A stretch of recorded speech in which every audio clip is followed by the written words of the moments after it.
Hello and welcome to the MicroFactory with me, Richard Askam, and my guest today, Chris Min from 𝐿𝐵𝐞𝐞. You probably couldn't tell he's from 𝐿𝐵𝐞𝐞 because it doesn't mention it anywhere on his screen.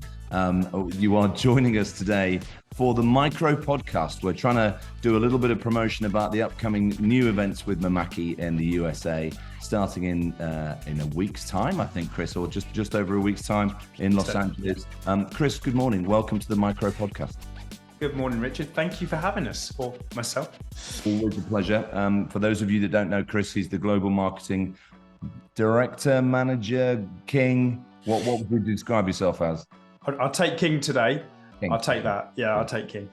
We'll go with that. So, and Chris, you're very kindly coming out to California with us in a few days' time to start this, what we hope will be the first of a series of events. Mimaki are very keen to create these MicroFactory events across the US in the next 12 months. What do you see as the most important sort of factor for 𝐿𝐵𝐞𝐞 agreeing to take part? I think first of all, we have to all thank Mimaki for having the vision to put something like this together. I think, Richard, you and I have spoken many a time on the importance of working together and collaborating as partners to enable to give our customers and our customers value and profitability. So that really answers the question of what 𝐿𝐵𝐞𝐞 will bring. We're looking forward to supporting Mimaki with an end-to-end workflow, showing how when you link up the dots, the PSP will really see the value in how print can be profitable again. And also, let's be honest, and again, you and I have discussed this many a time, on how the generations now have an expectation of how purchasing print, whatever it may be online, needs to be a lot slicker and more like an Amazon-style experience. You're absolutely right, and it's demonstrated really that the print industry is the tech industry. It just doesn't know it.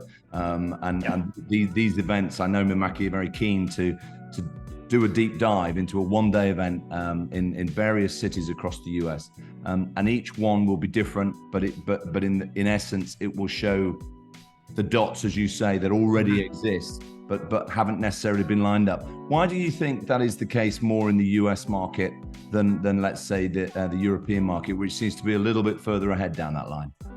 That's a really interesting point, and I'm going to probably come at you with another vision that we see with the US market that the European market doesn't have. I think in the European market, there's a stronger link between technology and software. And I think that's something that we see very much in Europe, and especially in other sectors like the labels and the packaging space.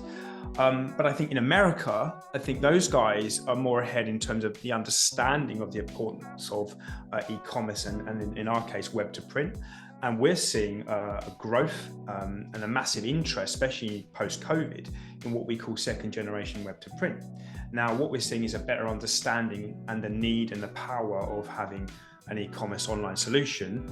And the American market seems to want that more than actually understanding the hardware and the automation side. So if you can imagine, Richard, if you can get all of those things together and everyone thinking the same way and everyone chipping in with their little piece here on the hardware and a piece here on the software and a piece here on the user experience, then it could be amazing. So just to summarize, we're seeing e-commerce online very much thriving in the US right now.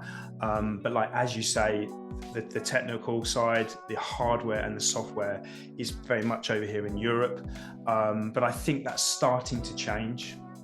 And one of the things that's a constant though, Chris, across both of those markets is the consumer.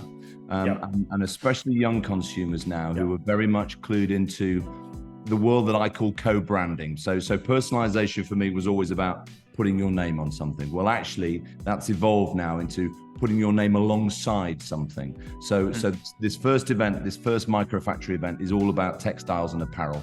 We're calling it Textile Lab. Tickets are still available on Eventbrite. They are free if you're interested.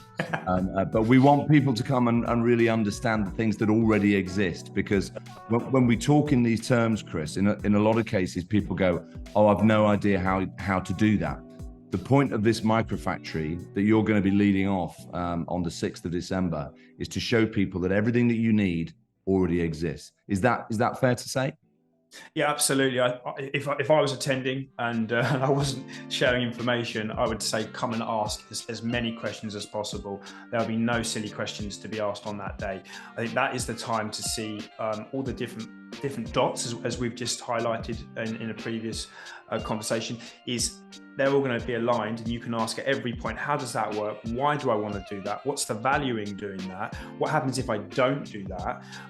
Maybe even asking questions from experiences of bad projects and how they worked out and what could have been done better. So I think if you're attending the event, which I strongly advise you do if you're in the area or you can make it, really come with an open mind, listen to the guys that are putting on the talks and the sessions, and just really kind of look at how you can add any of those elements to your business. So you may come and speak to us and we may say, look, you're probably not ready for us right now, or you may be, or we can come in here and help you, or have a look 2 runs down the workflow and we'll introduce you to company X and have a conversation.